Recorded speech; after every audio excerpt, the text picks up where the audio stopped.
Hey there, welcome back to another video. This time around, it is my review of the 1979 made-for-television movie/miniseries Elvis. Now, I'm not what you would call an Elvis fanatic, but I did see the 2022 film Elvis by Baz Luhrmann, and I loved it. I thought that film was honestly really good. So I was curious to see other Elvis movies, and I knew this is one that was definitely on my radar because of the fact that it was directed by John Carpenter, who is my all-time favorite filmmaker. And I had this in my collection. I've had this DVD for quite a long time. Actually, I got it for really cheap at like a thrift store or something years ago. And I finally checked it out, and I gotta be honest, I thought this was very disappointing and very dull and very boring, and honestly, one of Carpenter's worst films. And it's not really one of those things where the performers are to blame here. Kurt Russell, he does a great job playing Elvis. He really does. Kurt Russell, he not only looks the part here, but he also captures the mannerisms and the inherent charisma that Elvis had. And until Austin Butler came along, Kurt Russell was the definitive uh, Elvis when it comes to an actor portraying Elvis Presley. But he can't save this movie because this film is just so tedious. It's such a long, drawn out, boring movie. I think even if I watched it in parts, which I think is what it's intended to be seen as, it would still be pretty tedious and slow. And I think it's just in a large part due to how the script is written, how the story is put together, how it's a TV movie or miniseries. So there are a lot of things about Elvis's life that the show can't really talk about because it doesn't align with what's allowed by the censors. So there's a lot of moments in this where the drama just feels like something straight out of a soap opera. And it's also a biopic that doesn't really do a whole lot to differentiate itself from what you would probably see in your average biography of Elvis. Um Also, the direction, despite the fact that it's directed by John Carpenter, is relatively flat and not really full of the same energy or the same rock and roll vibe that Elvis was known for. It doesn't really capture the magic of Elvis. Like it's just a very just blasé, just meh looking movie, and it's so disappointing because it's John Carpenter who is behind the camera. And I think the reason why this film's direction is so unimpressive, at least for me personally, is for two reasons. For one, Carpenter was exhausted.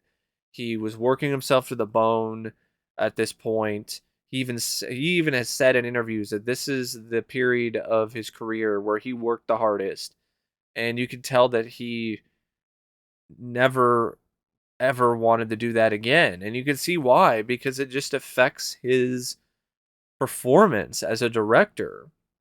He had directed Someone Is Watching Me in 1978, and then he did Halloween, and then directly after those two projects, he then jumped into Elvis, and you could just tell that Carpenter was just tired, and that really came across in his direction. It didn't have the same energy, the same life, the same verve that a lot of Carpenter films are known for.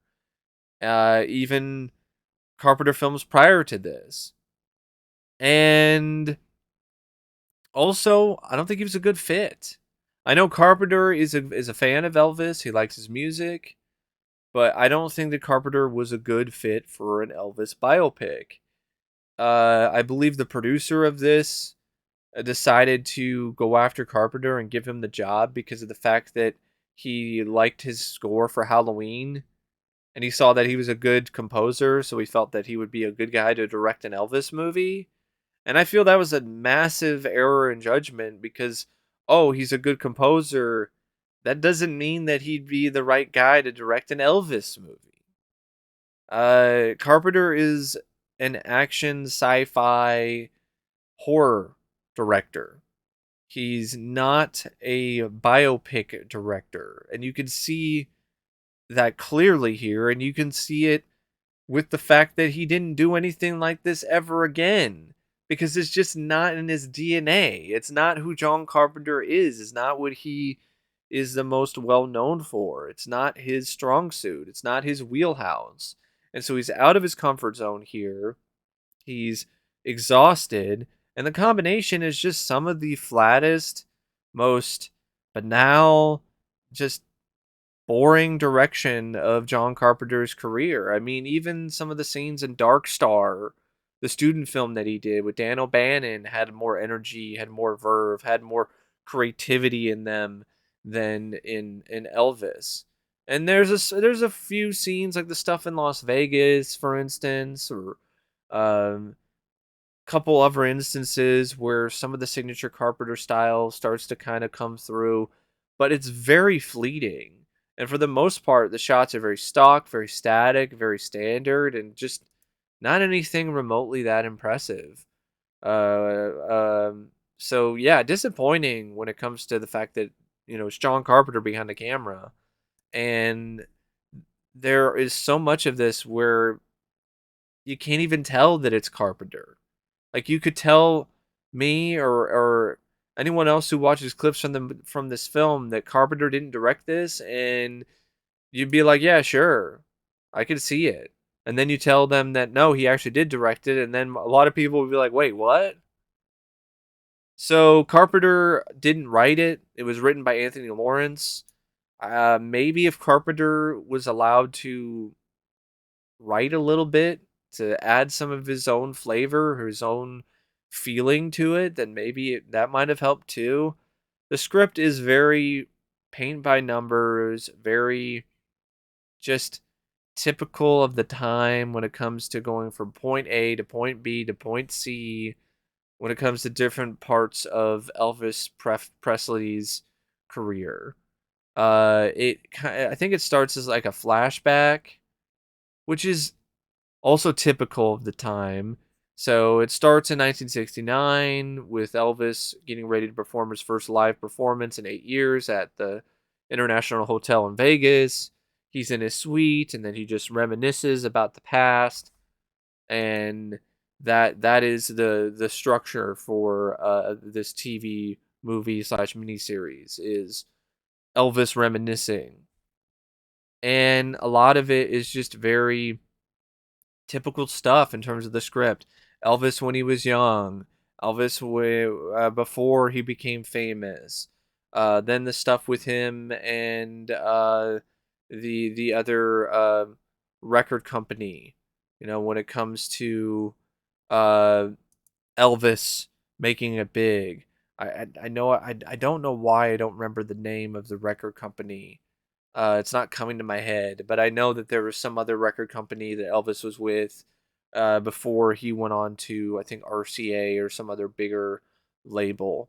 Um, you have the whole moments where he's working an odd job. He's working a job on the side while he's also singing, and then he makes it big. And then you have the moments where Elvis spends his money on lavish gifts and lavish furnishings and spoils his friends and his family. And then you have the bit of the drama in terms of his image and how that's being interpreted by the media and other people.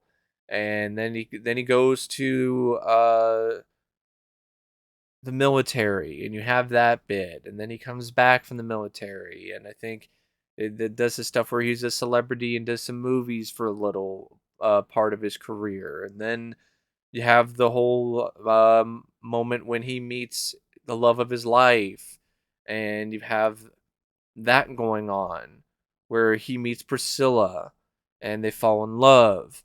And then you just have a lot of stuff that's just very typical in terms of the drama, very typical in terms of the plot and how things unfold. Not really much in terms of surprises, or really not much in terms of intrigue. And I get it. It's a biopic, so it makes sense that it's essentially just kind of following what happened. But I prefer biopics actually trying to take some risks and still having a lot of the things that are based on reality when it comes to the performer's life, but taking some creative liberties in terms of when certain things happened, or how some things occurred, in order to create a much more compelling narrative. And this is just so sing-songy, just one note in terms of its portrayal of all these different things that happen in Elvis's life. There are some moments where it's trying to be a little bit different, like the stuff with the shooting. I think it was like a shooting star or something. But there's just a lot of stuff that's just very, just generic. Just feels and looks generic, and a large part is due to the script, and just how it doesn't really take a lot of risks, and when it does, it's just very forgettable. Like the risks didn't really feel like they paid off. What little risks they took. So yeah, Anthony Lawrence, I don't think he did that great of a job writing this script. I really don't. And I feel that let down a lot of people involved. It let down John Carpenter, because with a better script, maybe Carpenter would have been more enthusiastic. Carpenter's direction would have been more consistently energetic at times. I know he wanted to do the movie because he wanted to work with actors. He wanted to do a dramatic film. He wanted to do something different, and I get it. And he got Elvis. It was a project that came along, and he initially did have some feeling for it, and he liked Elvis, and then after it was over, he was disappointed. He was disappointed that he didn't have more participation in the editing. And you can see that. You can really see that on film when it comes to this movie. You could just see the Carpenter's stamp, Carpenter's signature style, and his love for Elvis and for this movie that he was shooting. It's just not really there on the screen the majority of the time. And it's a bummer, because this is where Carpenter first met Kurt Russell. This is where Kurt Russell and Carpenter developed this iconic and strong friendship that they would carry over into the next decade or more, and doing, Escape from New York and The Thing and Big Trouble in Little China. And this was also probably one of the first roles for Kurt Russell where he stepped outside of the shadow of Disney. So Kurt Russell showcased in this TV series and in this movie that he was a much more multifaceted, much more talented actor than people initially thought he was. And I think in large part, John Carpenter, in a lot of ways, is responsible for that, because he saw a lot of potential in Kurt Russell. Uh, Carpenter was involved heavily in the casting of this film and this miniseries, and Carpenter saw a bunch of people who could sing like Elvis. They even looked like Elvis, but they couldn't act. So he went with Kurt Russell, who couldn't really necessarily sing like Elvis, but he could act, and he looked enough like the part, or like Elvis, that he felt like that would work, and it did.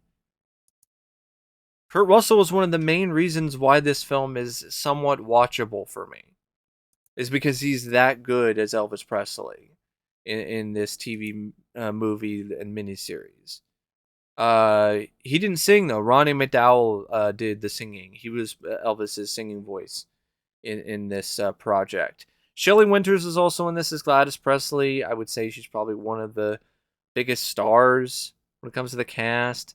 I didn't think her performance was really that strong. I actually thought it was pretty bad. I'm just gonna be perfectly honest here. I thought her performance kind of sucked. She overacted a little bit too much here. Susan Hubley, she was in this as Priscilla Presley. I think she and Kurt Russell might have kind of gotten together around the time of shooting this series, if I remember correctly. Um, I thought she was really solid. I would say her and Kurt definitely had some good chemistry. They definitely did have a good connection with one another. You bought that the two of them were in love with each other. Um, Bing Russell, Kurt Russell's father, he actually plays Vernon Presley. And I like that bit of casting. I thought his performance is kind of just there, but you could really feel the father son genuine bond between the two when it comes to the scenes that they shared. Um, Pat Hingle, he's in this as Colonel Tom Parker. Colonel Tom Parker is barely in this movie. Like Pat Hingle's in the film, but he's not. Doesn't really have a very big role in it. Melody Anderson, who was in Flash Gordon, I believe she was also in Dead and Buried.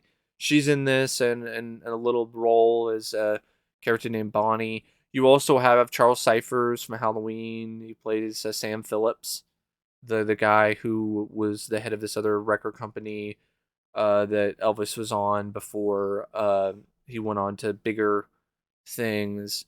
You've got Joe Mantegna in a very early role as a guy named Joe Esposito. You also have Ed Begley Jr. who plays this guy named DJ Fontana.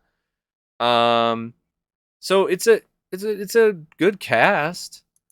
Definitely headlined by Kurt Russell, who, by the way, this jacket that he's wearing here, I think it's the same one. He actually is wearing the real thing. He's actually wearing the real thing when it comes to this jacket because he went to Graceland, I believe, and I think he talked to one of Elvis's relatives, in preparation for this role, and they let him borrow one of Elvis's real uh, jackets and let him wear it for the shooting of the film and the miniseries, which I think is just incredible. That's so amazing. And speaking of jackets, I do think the costume design, I think the art direction in this is pretty uh, amazing. I think it's definitely a job well done. It looks like it's of the time, and I think the fact that they shot in all these different locations definitely does show as well when it comes to uh, the authenticity they're trying to go for when it comes to the movie and the look of the film. Um, It has a score by Joe Renzetti, who you might recognize. He went on to do the score for Child's Play. The score, I don't really remember any notes from it. The score isn't really what I would consider to be that memorable of a addition to this film or this miniseries, but it's not really a key thing either. So I don't really think they put a lot of effort into the score. A lot of the stuff involving this movie is Elvis's music, and that's understandable. And those moments are pretty good. And I think Kurt Russell does a good job with the lip syncing. And there are some moments where I think it does shine. I think a lot of it deals with when it kind of it gives you something about Elvis that the average Joe or Jane wasn't necessarily aware of. When it talks about the more gritty aspects of Elvis and his upbringing, when you have the stuff early on with him in school and you have that sort of stuff, I think that that's really some of the more fascinating aspects of this film is the stuff that happens early on, and then the other sequences with him in the Memphis Mafia and his friends, and the moments where Elvis breaks down and gets frustrated at them, and in a lot of ways takes out a lot of his frustrations on the situations that he's in on his friends, and the animosity from that is something that's striking. It definitely does stick with you more than just the typical sort of paint by numbers Elvis biopic stuff where they're going through his life beat for beat. Um, and yeah, it definitely is something that has a budget behind it. I mean, at the time, I mean, $2.1 million for a TV movie, that is pretty high when it comes to a television project's budget, and it definitely does show on the screen. It's a nice looking film. Uh, I think the cinematography is pretty solid as well. The editing at times I think is kind of not the best, and I think Carpenter himself agrees with that. He really feels that it was missed opportunity that he wasn't allowed to be in the editing room and really put his personal stamp on the film even more. And I know it's a miniseries. I know it initially aired as a miniseries. I think it was a two-parter. So the pacing is not necessarily meant to be the way that it is on this DVD by Shout Factory, but like I said earlier, like even if it was split into parts and I watched it that way, I still think it would be too slow. It just doesn't have a good flow to it. Doesn't have a good pace to it. Things just move way too slowly in terms of the narrative, in terms of going from one character piece to the next, or one uh, little solo to the next, because there's a lot of moments in this where it just seems like it's just stopping so Elvis can sing a popular song, and you can watch Kurt Russell uh, do his Elvis impression and do his lip sync to the Elvis impersonator singing the songs. And it's just one of those things where, yeah, I mean, it's kind of fun, but it's definitely not the real thing. And it's just one of those things where it doesn't really have the same kind of punchy style as other films of this type have. So it's just shot in very just just mediocre fashion. So it just makes for even these scenes to be something that just doesn't really even feel like something that special. So it's just one of those things where it's an interesting project for John Carpenter, but to me, it just didn't pan out. It didn't work. Um, and despite all of that, I'm glad that I at least watched it once just to see, Kurt Russell's performance.